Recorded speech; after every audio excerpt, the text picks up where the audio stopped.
If you clicked on this video, you must be wondering, why do so many emo albums released in the 90s look like that?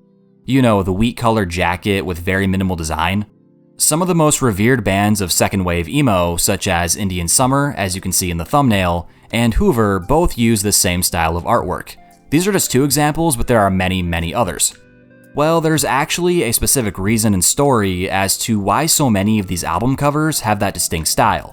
It might not be much of a surprise or a shock or anything like that, but it's a pretty interesting topic nonetheless.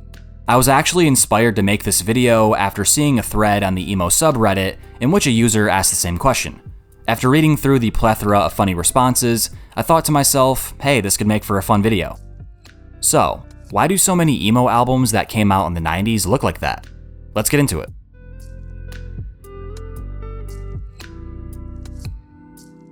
Before we get into exactly why the artwork has its distinct look, I would like to discuss the earliest examples of its use and where it originally came from.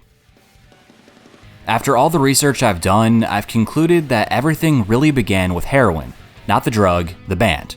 Their 1992 7-inch released on Gravity Records is the earliest example I can find of an emo band using the now iconic wheat-colored album art. This is a band whose contributions to second wave emo tend to be overlooked for whatever reason, but it's safe to say they shaped the entire aesthetic of the subgenre for years to come with this one singular release. Another early example is Antioch Arrow's The Lady is a Cat from 1993, also released on Gravity Records. It looks very similar to the Heroin release, which makes sense as they share the same label. Once again in 1993, the Universal Order of Armageddon / Born Again split was released, and featured a similar brownish color scheme. Gravity Records in hindsight was a huge part of this art style gaining traction on the West Coast, and they're pretty much the reason it became a thing in the first place. It's kind of where it all began. But probably the most famous example is Indian Summer with their self-titled 7-inch, also from 1993. These guys were a part of the West Coast hardcore scene as well, and were on Repercussion Records. This is another DIY emo / hardcore label founded by Adam Nana of Indian Summer. The art style of bands on this label closely mirrored those on Gravity.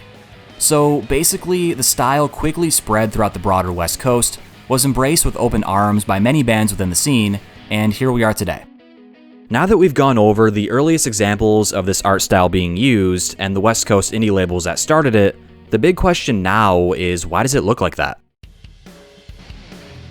What it really boils down to is this. Small bands struggle to make money, regardless of scene or sound. This should go without saying, but the significant financial limitations imposed upon emo's second wave is what led to the creation of its iconic art style. See, the name of the game was getting shit done for as little as possible. Most of these bands truly had next to nothing to work with. Indian Summer, for example, during their brief existence, were flat broke. I mean, just enough money to fill the gas tank of their beat-down Ford Econoline and get from show to show. That's it. There's actually a very cool article written about the band put out by the Numero Group you should all check out. It's called Indian Summer You Had to Be There, which was really helpful when researching for this video. I'll leave the link down below if you want to read through it. Basically, the article goes over how the band operated during the 1 year they were active and how grueling the tour life was for them. In just 1 year, they played nearly 100 gigs, but were still just barely able to survive. Literally.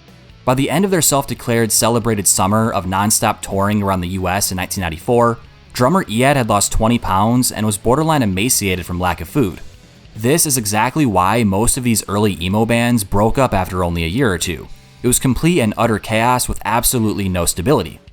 Nowadays, emo is pretty well known, and we've had some very successful bands such as Jimmy Eat World, but back then, success of that caliber was so far off that it wasn't even on the radar. First and second wave emo bands built themselves from the ground up and were never really able to reap the benefits of innovating an entire subgenre. They were getting by the skin of their teeth, and I feel this is why such raw emotion bled into the music so organically. When it comes to releasing records, singles, whatever it may be, artwork is one of the most critical aspects. So these bands had to find a way to create unique art for their records with extremely limited resources. Most bands simply opted for a folded over piece of paper, but thanks to emo and punk's deeply rooted DIY ethos, a new method for creating cover art was discovered that not only looked much better, but was cheap as well. So what was this method? Chipboard. Basically, chipboard is very similar to cardboard, and it's one of the cheaper sheet materials out there. Therefore, early second wave bands like Indian Summer, Current, Still Life, and more took advantage of this cheap option. Here's a section from the Indian Summer article I mentioned earlier that describes how chipboard came into the equation. Just like the 3 songs on their debut 7-inch, the Indian Summer aesthetic poured from the hand of Adam Nana. I always thought there was a lot of limitations in what people were doing with cover art in punk rock, Adam said.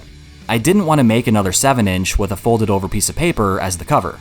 After rummaging through a nearby paper supply warehouse, he returned with a few reams of chipboard and set out to create something unique. I played around with it for a little while, folding it in different ways, but nothing was working. Finally, I just grabbed a stapler and click, click, click, click, I'd made a jacket. It's likely not some shocking revelation for most of you, and you might already know, but this is how the iconic wheat-colored emo art came to be. Literally just material from a paper supply warehouse and creativity. That's all it took. But chipboard wasn't the only material that was used to get this look. Basic cardstock was also commonly used in many instances, along with brown paper bags and manila envelopes. Heroin, for example, as I mentioned at the beginning of the video, apparently would use brown paper bags. So Indian Summer might have actually been the first to use chipboard, which ended up becoming a go-to material as it was a lot more durable. The actual design of the album covers came to life in a few different ways.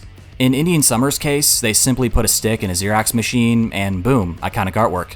Silk screening or screen printing, depending on who you talk to, was also a very common method. It's pretty much the process of using a stencil on a mesh screen and pushing the ink onto the material of your choice. I've heard using stamps was a fairly common practice as well. So what do all 3 methods have in common? Well, all were quick, easy, and cost-effective, which were the 3 main goals of this era. Also, chipboard in particular had a distinct look and feel, so it stood out a lot more than a simple piece of paper. Early second wave emo bands initially would use cheap materials like chipboard, brown paper bags, and more out of necessity.